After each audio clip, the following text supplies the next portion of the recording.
इस वीडियो में मैं आपको प्रोबेबिलिटी के बारे में बुनियादी जायज़ा दूंगा। यूँ तो प्रोबेबिलिटी लफ्ज़ से आप वाकिफ़ होंगे। इसके बुनियादी मायने हैं इम्कान।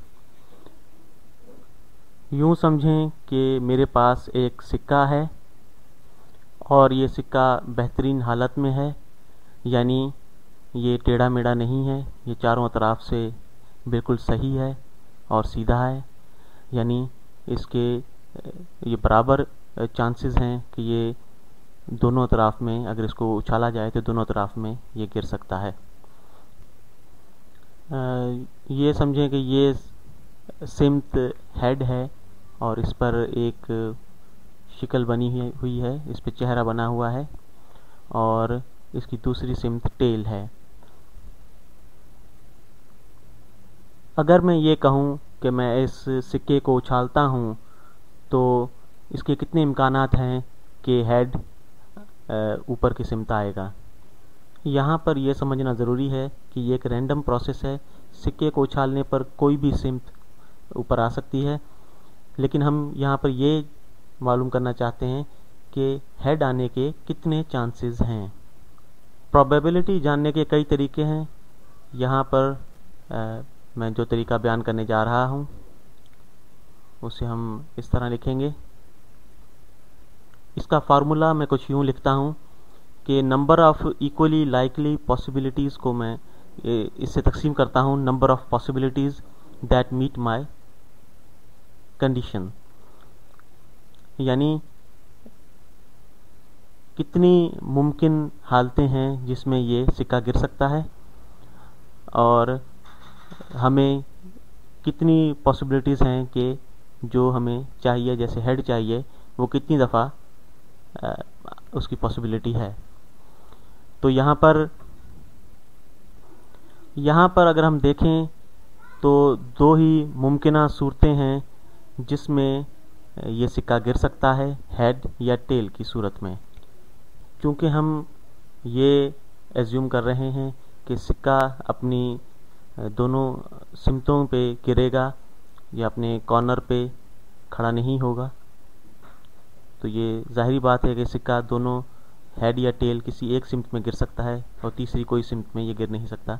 इसलिए जो इसकी मुमकिना सूरतें हैं जिसमें ये गिर सकता है वो दो हैं, और हेड चूँकि एक ही साइड पे हेड है इसलिए इसकी एक ही पॉसिबिलिटी है कि हेड आ सकता है। तो इसे हम यूँ लिखेंगे कि तो हमारे पास जवाब आया 1/2,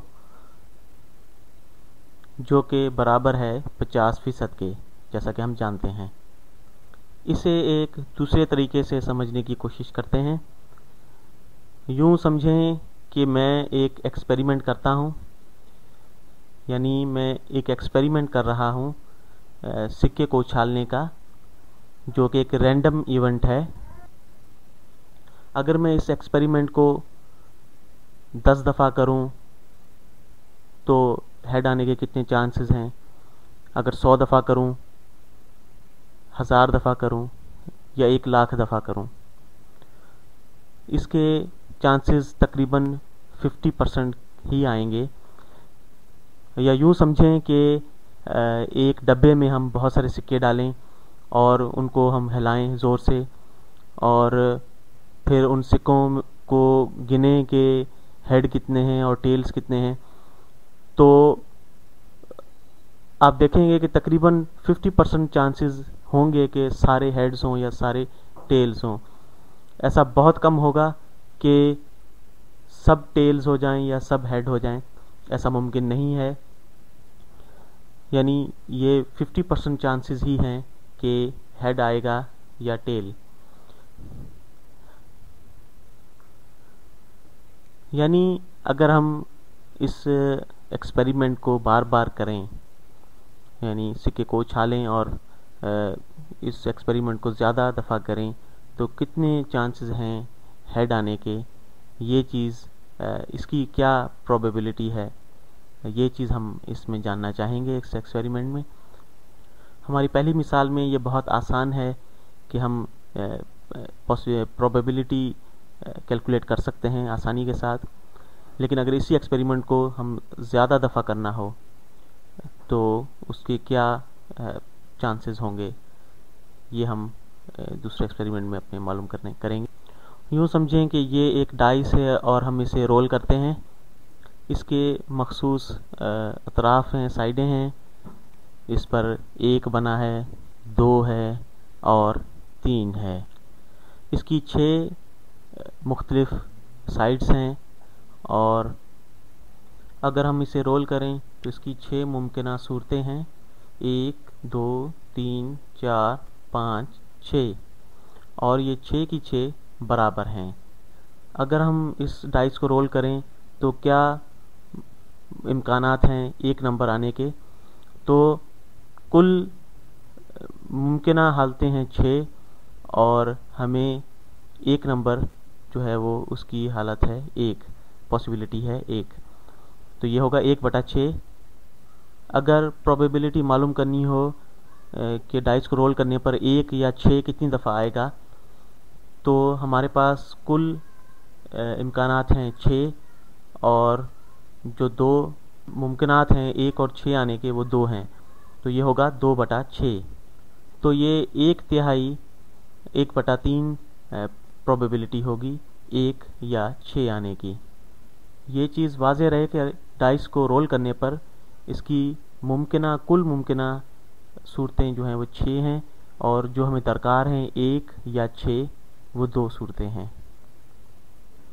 अगर मैं ये कहूँ कि 2 और 3 एक साथ डाइस को रोल करने पर कितनी दफ़ा आ सकते हैं, तो ये सुनने में सिली लगेगा, लेकिन इसे क्लियर करने के लिए हम इसे यहाँ पर करते हैं कि 2 और 3 नंबर एक ही दफ़ा डाइस को रोल करने पर, 2 दफ़ा रोल करने की मैं बात नहीं कर रहा हूँ। अगर एक ही दफ़ा डाइस को रोल किया जाए और ये क्या पॉसिबिलिटी है कि 2 और 3 नंबर एक साथ आए। यहाँ पर हमारे पास कुल 6 पॉसिबिलिटीज़ हैं, लेकिन इन 6 में से कोई भी पॉसिबिलिटी ऐसी नहीं है जिसमें 2 और 3 एक साथ आ सकें। यानी इस डाइस पे ये मुमकिन नहीं है कि 2 नंबर और 3 नंबर एक साथ आ सकें। 6 में से कोई एक नंबर एक वक्त में आ सकता है, दोनों नंबर एक साथ नहीं आ सकते। यानी ये मुमकिन नहीं है कि 2 और 3 एक साथ यहाँ पर आएँ, तो ये सवाल गलत है। तो ये इसकी पॉसिबिलिटी है 0/6, तो ये सवाल हम काट देते हैं।